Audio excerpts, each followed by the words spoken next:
if I'm sharing a file and I want to add an expiry date, the way you do that is you make sure you click on anyone with the link at the top.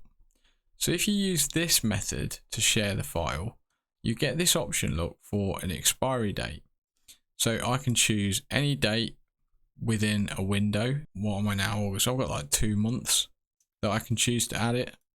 So I'm going to say, right, I want it to expire on the 14th of September. And I can also choose to set a password. So I can set a password that I could provide if it's sensitive information in another means.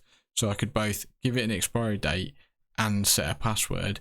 And it's just ways of helping protect that information, especially if this is something potentially sensitive that you are sharing outside of the business, school or organization.